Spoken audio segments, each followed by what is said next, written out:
আর জুলুম নির্যাতনকে বরণ করে নিয়েছিল। আল্লাহ রাব্বুল আলামিন আমাদেরকে দীর্ঘ শোষণ জুলুম নির্যাতনের পরে একটি বাংলাদেশ গড়ার জন্য সুন্দর একটি প্রেক্ষাপট আমাদেরকে দিয়েছে। কিন্তু দুর্ভাগ্যের বিষয় এটি যে বাংলাদেশ আমরা 2024 জুলাই বিপ্লব পরবর্তী পেয়েছি, সেই বাংলাদেশ কাঁধে কাঁধ রেখে ঐক্যবদ্ধভাবে গড়ে তোলার যে প্রয়াস আমরা দেখেছিলাম, আমরা আশ্চর্য হয়েছি। এটা খুবই দুর্ভাগ্যের বিষয়। একই রকম চরিত্র, প্রশাসন, জুডিশিয়ারি, অ্যাডমিনিস্ট্রেশন সকল ক্ষেত্রে এখন আমরা লক্ষ্য করছি একটা রিজিম পরিবর্তন হয়েছে। কিন্তু আর একটা দল যারা ক্ষমতায় যাওয়ার জন্য অধীর আগ্রহে মনে করছে শুধু একটা নির্বাচন হলেই অপেক্ষা, ক্ষমতায় যাইতে আর কোনো অপেক্ষা তাদের নাই। মামাবাড়ির আবদার পেয়ে নিয়েছিল তারা, জনগণকে কারণে পাথর মেরে হত্যা করতেও দ্বিধা করে নাই। আমরা দেখেছি আওয়ামী ফ্যাসিবাদের আমলে তাদের যে কয়েকজন নিহত হয়েছিল, এই 5 আগস্ট পরবর্তী আন্তঃকন্দলে তার চাইতে বেশি মানুষ তারা মৃত্যুবরণ করেছে। চাঁদাবাজির কারণে, চাঁদা দিতে না পেরে, চাঁদার ভাড়ায় কম করার কারণে প্রকাশ্য দিবালোকে পিটিয়ে পাথর মেরে বর্বর যুগের মতো মানুষকে তারা হত্যা করেছে। তারা আসলেই গণতন্ত্রকে বিশ্বাস করে কিনা এতে যথেষ্ট পরিমাণে সন্দেহের উদ্রেক আমাদের ঘটেছে। আমরা দেখেছি বিশ্ববিদ্যালয়গুলোতে যেখানে শিক্ষিত সমাজ বসবাস করে, ইয়াং জেনারেশন যারা এই বাংলাদেশকে তৈরি করার জন্য বিশ্ববিদ্যালয়ে লেখাপড়ার জন্য গিয়েছে, দে আর কনসিয়াস এনাফ এই মানুষগুলো সেই ক্যাম্পাসে তাদের অধিকার ফেরত আনার জন্য 5 আগস্ট পরবর্তী আমরা বারবার বলেছি ক্যাম্পাসগুলোতে ছাত্র সংসদ নির্বাচন হতে হবে। বারংবার তাদের হস্তক্ষেপের কারণে এই ছাত্র সংসদ নির্বাচনের ডেট পিছিয়েছে। রাজশাহী বিশ্ববিদ্যালয়ে 16 তারিখে ছাত্র সংসদ নির্বাচন, এই একটি বিশ্ববিদ্যালয়ে ছাত্র সংসদ নির্বাচন 4বার তারা পিছিয়েছে। যখন ছাত্র সংসদ নির্বাচনের ডেট পিছিয়ে দেয়, আনন্দ মিছিল করে তারা, তাদের গণতান্ত্রিক এই পরিবেশটা আর পছন্দ হয় না। তাদের উপজেলা নির্বাচনের কথা, ইউনিয়ন পরিষদের নির্বাচনের কথা বললে গাত্রদাহ শুরু হয়। তারা চায় কোনোভাবেই যদি জাতীয় সংসদ নির্বাচনে জিততে পারে, এরপরে সে আগের বন্দোবস্ত করে মেরে কেটে দিনের ভোট রাতে করে এরপরে উপজেলা পরিষদগুলো তাদের দখলে তারা নিয়ে দেবে। তাদের এত ভয় কেন? নির্বাচন করতে এত ভয় কেন?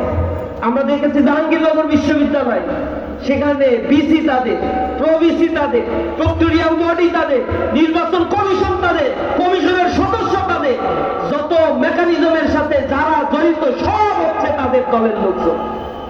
সেখানে 8,000 ছাত্র ভোট দিয়েছে, সেই ভোট গুনতে 40 ঘন্টা সময় লেগেছে।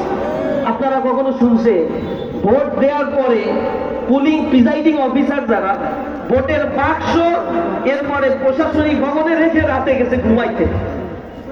তারা রবিবার পর্যন্ত অপেক্ষা করছিল, যদি একটু পেছানো যায় কোর্টের মাধ্যমে হোক আর যে কোনো মাধ্যমে হোক, এই ভোটটা যদি কোনোভাবে বাজেয়াপ্ত করা যায়, বানচাল করা যায়। কারণ তারা জানে কোনো মেকানিজমে তাদের কাজ হয়নি। মানুষ গর্জে উঠেছে। বিশ্ববিদ্যালয়গুলোতে বিভিন্ন ধরনের মতের মানুষগুলো অবস্থান করে, যে ছাত্ররা জাহাঙ্গীরনগর বিশ্ববিদ্যালয়, ঢাকা বিশ্ববিদ্যালয়ে পড়ে, তাদের রাজনীতি সম্বন্ধে সম্মুখ অবগত রয়েছে।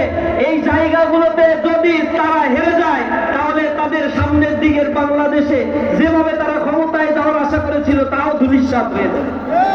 এজন্য বিশ্ববিদ্যালয়গুলোর নির্বাচন তারা হতে দিতে চায় না। যেখানে এই নির্বাচনের কথা শুনে তাদের প্যালপিটেশন শুরু হয়, এবং হারার ভয়ে কিছু কিছু জায়গায় দেখে খেলতেও নামতেছে না। এখন আর ইমিডিয়েট আগে তারা বিদায় নেয়। 4টা বাজে নির্বাচন সব সুষ্ঠু হয়েছে, 11টার সময় সাংবাদিক জিজ্ঞেস করেন সুষ্ঠু, 12টায় সুষ্ঠু, 1টায় সুষ্ঠু, 2টায় সুষ্ঠু, 3টায় সুষ্ঠু, 4টার সময় বলেন যে না এখানে কারচুপি হয়েছে, আমরা আর ভোটে নাই। সাংবাদিক জিজ্ঞেস করছে কি কারচুপি হয়েছে? বলে যে কারচুপি হয়েছে ওটা লিখিত দিচ্ছি, ওটা এখন বলা যাবে না এখানে। এই হচ্ছে তাদের দশা, এই হচ্ছে তাদের অবস্থা। তারা মনে করেছিল আওয়ামী লীগ চলে গেছে, প্রতিবারই অভ্যুত্থানের সফল সুফলগুলো, ফসলগুলো তারা ঘরে তুলতে চায়। মানুষ অতিষ্ঠ হয়ে যায় আওয়ামী ফ্যাসিবাদে। এর আগে যে কয়েকবার তারা ক্ষমতায় ছিল, ক্ষমতায় যাওয়ার পরে তাদের দুষ্কৃতিপানা, তাদের লুটপাট, এই জিনিসগুলো দেখে মানুষ যখন অতিষ্ঠ হয়ে যায় তখন অল্টারনেট একটা শক্তি খোঁজে, আর সেই শক্তি হিসেবে তারা দাঁড়ায় সাথে সাথে সব ভোটগুলো পায়, তারা মনে করে ব্যাপক জনপ্রিয়তা তারা অর্জন করেছে, তারা বড় দল হতে পারে। কিন্তু বাংলাদেশের মানুষের মাঠে ঘাটে যে পারসেপশন, এগুলো শুনে দেখে মানুষ আর তাদেরকে নিরঙ্কুশ সমর্থন দেওয়ার মতো অবস্থানে নাই। সিচুয়েশন পাল্টে গেছে। ইনশাআল্লাহ অনতি বিলম্বে এই মানুষেরাই গ্রাম অঞ্চল প্রত্যন্ত ঘাটে তাদের চরিত্রগুলো তারা দেখে নিয়েছে। মানুষ এখন বলতে শুনেছে, মানুষেরা সচেতন হয়েছে। যেভাবে ফ্যাসিবাদকে রাস্তায় দাঁড়িয়ে তারা বিতাড়িত করেছে, সেভাবে মানুষ তাদেরকে সামনের দিনে ইনশাআল্লাহ প্রতিহত করে ছাড়বে ইনশাআল্লাহ। এই উপস্থিতি আজকে বাংলাদেশের যে কয়টি